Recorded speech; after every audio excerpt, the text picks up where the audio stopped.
Harvard University, of Yale University, they got this information because of the insight in heart. See the hadith of the Prophet ﷺ, وَاتَّقُوا اللَّهَ وَيُعَلِّمْكُمُ اللَّهُ, or the ayah, the verse in the Quran, وَاتَّقُوا اللَّهَ وَيُعَلِّمْكُمُ اللَّهُ. Yes, be pious, be mindful of Allah, and Allah will teach you. How would Ali ibn Abi Talib radiallahu anhu get this information without having taqwa? See, so the taqwa gives the person insight. So again, this tells us something about what's going on in the world nowadays. One of the lies that went very well in the world is that send your child as early as possible to kindergarten. And we found that Finland is not doing this and is getting good results. So it's not true. I think sending children to kindergarten came as a reaction when women started working. When this happened, they were forced to do this after the Second World War. You see what happened? Everything was reaction to another thing. And in reality, the children, as we said, that the younger children, if they don't have opportunity to play, they are no longer children. They lose the opportunity to develop their intelligence. And I hope you can read some books about intelligence. How do we develop our intelligence? If the moment children begin to think like adults, they are no longer children. They are deprived of being children. They are deprived of developing their intelligence at this time. If a child comes here and does as you do, sits on a chair here, immediately we understand he's not a good child, by the way. If a 5-year-old or 4-year-old behaves like you, he's not a child. But if he jumps here, if he jumps there, if he goes to the computer and see what's happening here and what's happening there, he's a child. He's living his age. And when we take children to kindergarten, we try to make them behave like adults. This is called premature experience. Experience not on the right time. Yeah, and you can see from the statement of Ali ibn Abi Talib radiallahu anhu. Please speak up.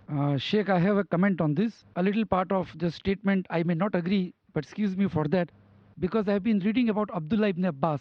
At a very young age, yes, he was appointed as one of the members of Shura in the court of Umar bin al-Khattab. Yes. He chose to study.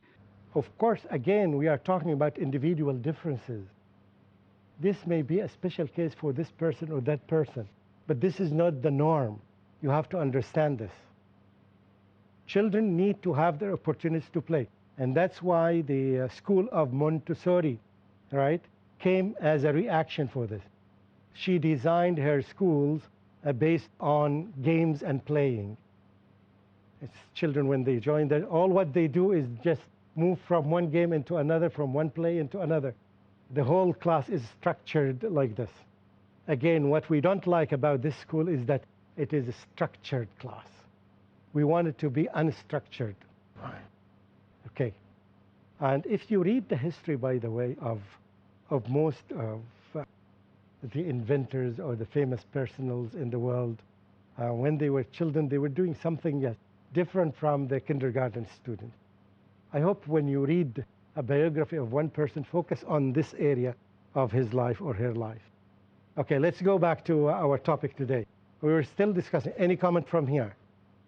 Should I say that this is the active section and this is the inactive section, or not yet? Too early to decide. Okay, too early to decide. Okay, let's go back and say, okay, what will you do when you go to your class next week based on our discussion in these 2 episodes? Tell me, what are you going to do? Yes. I will try to come out with more exercise to avoid distraction in the class. To help students to focus. To focus. Very good. Be attentive. If they are close to adults, if they are young, you will engage them in plays. I will focus on playing more, right? Try to put the lesson in play. Inshallah, I'll try my level best to make learning fun. Okay, that's exactly what we're saying.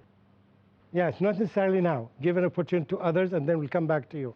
Sisters, speak up. Yes, please. Since I'm a teacher for language, I would like to take the idea of reading and listening, where each student gets a chance to be a good reader as well as a listener, and then reverse the role. So he's developing two skills at the same time. Yeah. That's good. That's good. Also, this reminds me of something. A lot of us focus on reading in class. There's something else. There's something reading for pleasure. We have to develop our students to do this. Reading for pleasure. Whether reading for pleasure is in science or in Islamic studies or in Arabic, we should teach them how to read for pleasure. They should enjoy reading. By the way, if we don't do this, and this is something I think I found very well in the West, very good in the West. You get into an airplane or a train and you find almost 80% of the people are reading. Find the non-Westerns, right, the majority of them are not reading. And they are focusing even on computers or something else. We have to develop the issue of reading. And when we talk about reading here, it's not superficial reading.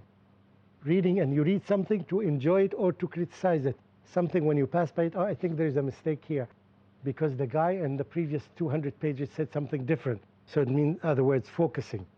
And that's what is really meant by reading, is not just wasting time to reach the end of the story. As the Prophet ﷺ said, لا يكن هم أحدكم آخر السورة.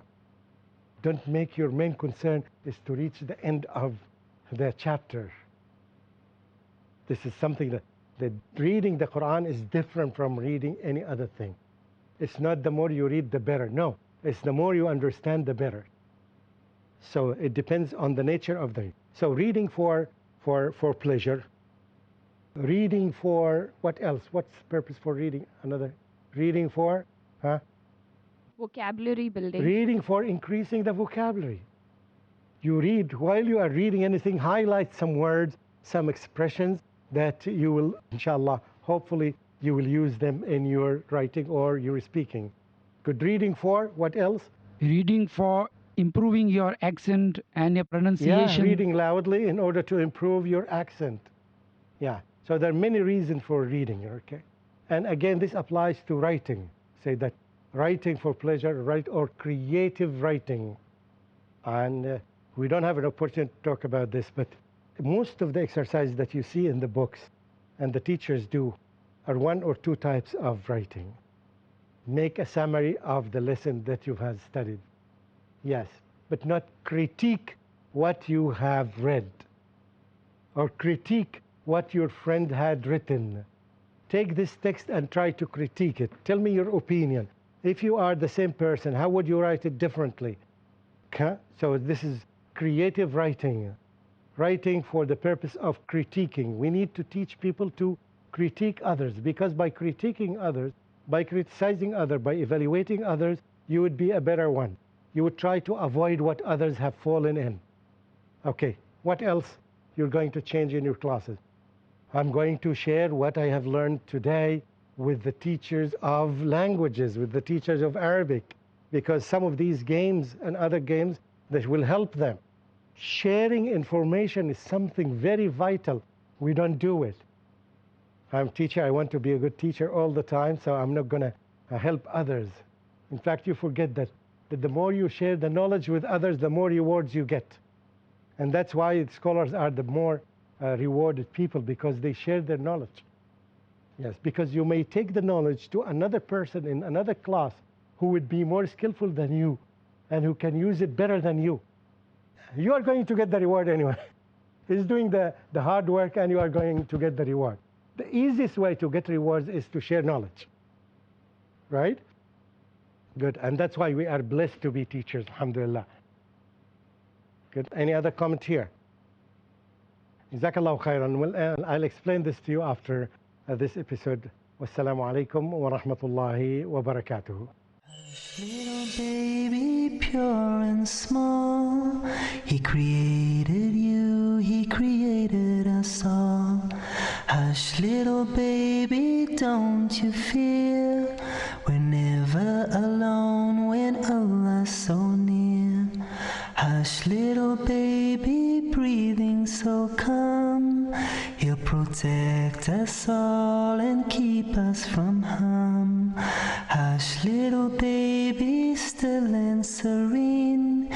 You are a Muslim, Islam's your deen. Hush, little baby,